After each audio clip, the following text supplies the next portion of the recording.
हमारे पुरखों के जमाने से ये होता आ रहा है कि जब भी आदिवासियों ने या दलित पिछड़ों ने हमारे हक की आवाज उठाने की बात की है, जागने की बात की है, तो उसे किसी न किसी तरीके से बदनाम किया गया और उस आंदोलन को खदेड़ दिया गया।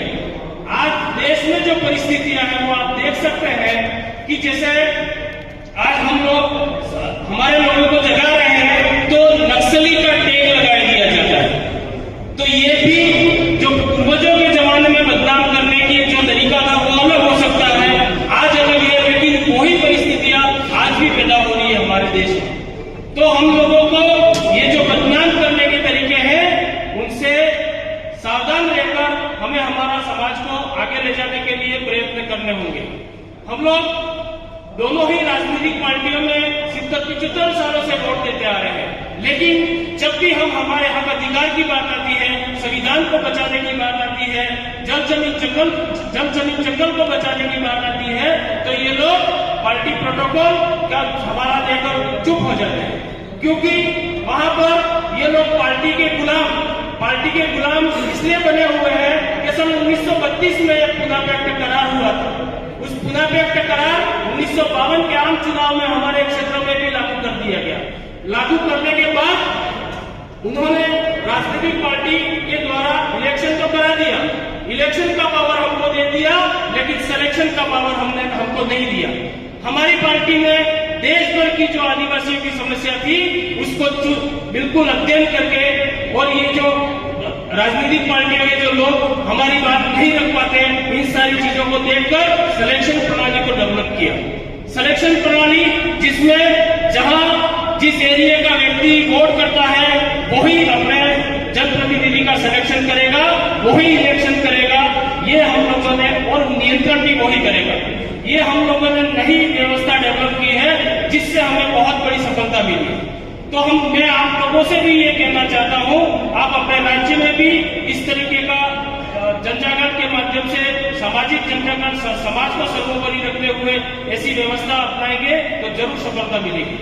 दूसरी बात, अभी कुछ समय पहले बताया कि भी गया था, मैं भी बता रहा हूं, हमारी पार्टी में एक व्यवस्था बना रखी है। अगर समाज के लिए, हक अधिकार के लिए आप बात नहीं उठाओगे, कोई जनप्रतिनिधि बनकर जाता है, सांसद, विधायक, तो हमारे अगर हक अधिकार के लिए जिस क्षेत्र से जाता है, अगर हमारी हक अधिकार की बात नहीं उठाता है तो उसका टिकट काट दिया जाएगा। क्योंकि दूसरी पार्टियों में ये होता है कि अगर जीता हुआ व्यक्ति समाज के लिए बोलता है तो उसकी टिकट काट दिया जाता है, लेकिन हमारी पार्टी में उल्टा सिस्टम है कि अगर समाज के लिए नहीं बोलेगा तो उसका टिकट काट दिया जाएगा। हम लोग शुरुआत में जो जनजागरण का काम कर रहे थे, उस जनजागरण में हम लोग कहते थे, आज भी कहते हैं और उस समय भी कहते थे कि आदिवासी सबका बाप है। तो कुदरत का ऐसा करिश्मा ही कह सकते हैं कि हमने भारत आदिवासी पार्टी के रजिस्ट्रेशन के लिए जो पहले फाइल लगा थी वो नेशनल ट्राइबल पार्टी के नाम से लगाई थी, लेकिन बार बार ऑब्जेक्शन लगा। हम 2 साल तक इस ऑब्जेक्शन के चक्कर इलेक्शन कमीशन के काटते रहे, हर बार नया नाम दिया, हर बार नया नाम दिया, अंत में हमने ये तीसरे विकल्प के रूप में नाम दिया था। लेकिन इलेक्शन कमीशन और कुदरत की मेहरबानी मानता हूं कि हम जो 2015 से बाप बोलते थे तो वही नाम मिल के आ गया, भारत आदिवासी पार्टी, शॉर्ट में नाम बाप। आदिवासी सबका बाप है और पार्टी का नाम भी बाप है। अब कुदरत हमारे साथ में है, अब आप लोगों को अपना दमखम दिखाना है और अपने अपने राज्यों में पार्टी को ऊंचाइयों तक ले जाना है।